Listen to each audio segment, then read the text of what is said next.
As the new dominions of Pakistan and India take over their own affairs, independence has not yet brought them peace. Rejoicing turned quickly into horror and mourning. Throughout this vast land, Hindus and Muslims seek safety in new surroundings. Pakistan हासिल करने के लिए हमने बहुत कुर्बानी की है।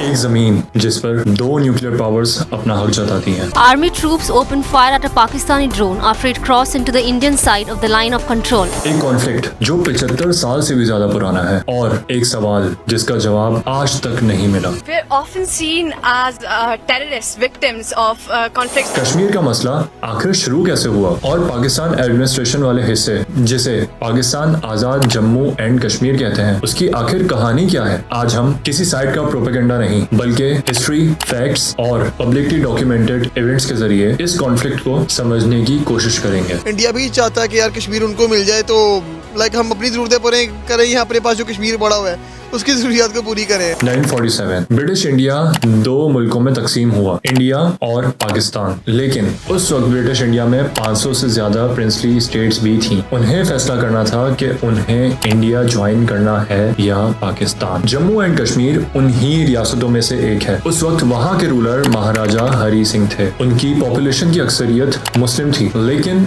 Ruler Hindu था। इसी वजह से फैसला और भी मुश्किल बन गया। अक्टूबर 1947 आर्म्ड ट्राइबल फाइटर्स पाकिस्तान की तरफ से कश्मीर में एंटर हुए। इंडिया का कहना था कि ये पाकिस्तान के सपोर्ट से हुआ है जबकि पाकिस्तान ने इस पर मुख्तलिफ पोजीशंस रखी हैं। महाराजा हरी सिंह ने इंडिया से मिलिट्री मदद मांगी। इंडिया का कहना था कि इस मदद के बदले महाराजा हरी सिंह ने इंस्ट्रूमेंट ऑफ असेशन साइन किया और कश्मीर इंडिया से जुड़ गया। पाकिस्तान इस इंटरप्रिटेशन से इत्तेफाक नहीं करता और इस असेशन की लेजिटिमेसी पर सवाल उठाता है। इसके बाद पहली इंडिया और पाकिस्तान की वॉर शुरू हो गई। 1947 में यूनाइटेड नेशन की मेडिएशन के बाद सीज फायर हुआ, एक सीज फायर लाइन बन गई जो बाद में लाइन ऑफ कंट्रोल यानी LOC के नाम से मशहूर हुई। इस लाइन की एक तरफ पाकिस्तान की एडमिनिस्ट्रेशन वाला इलाका है जिसे पाकिस्तान आजाद जम्मू एंड कश्मीर कहता है, दूसरी तरफ इंडिया के एडमिनिस्ट्रेशन वाला इलाका है। दोनों मुल्क पूरे जम्मू एंड कश्मीर पर अपना अपना दावा रखते हैं। सवाल ये है 75 साल बाद भी डिस्प्यूट खत्म क्यों नहीं हुआ। इसका जवाब इतना सिंपल नहीं। इंडिया का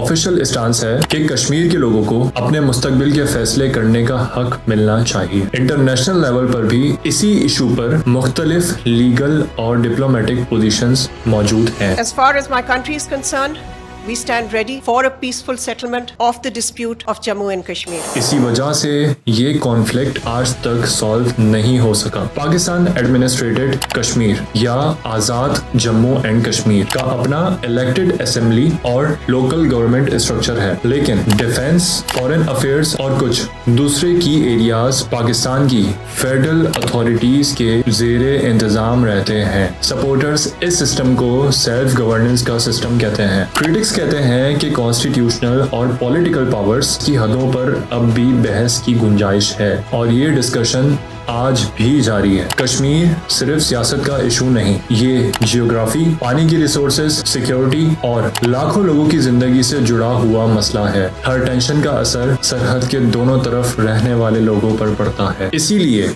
दुनिया भर की नजरें इस रीजन पर रहती हैं। 75 साल से ज्यादा वक्त गुजर चुका है, जंगें हुई, नेगोशिएशंस हुए और कई डिप्लोमेटिक एफर्ट्स भी हुए, लेकिन कश्मीर का फाइनल पॉलिटिकल सॉल्यूशन आज तक नहीं निकल सका। एक तरफ हिस्ट्री है और दूसरी तरफ पॉलिटिक्स और बीच में आम लोग। शायद इसीलिए कश्मीर का इशू साउथ एशिया के सबसे मुश्किल और लंबी मुद्दत के डिस्प्यूट्स में शुमार किया जाता है। आपके ख्याल में क्या इस कॉन्फ्लिक्ट का कभी परमानेंट सॉल्यूशन निकल आएगा? अपनी राय कमेंट्स में रिस्पेक्टफुली जरूर शेयर करें।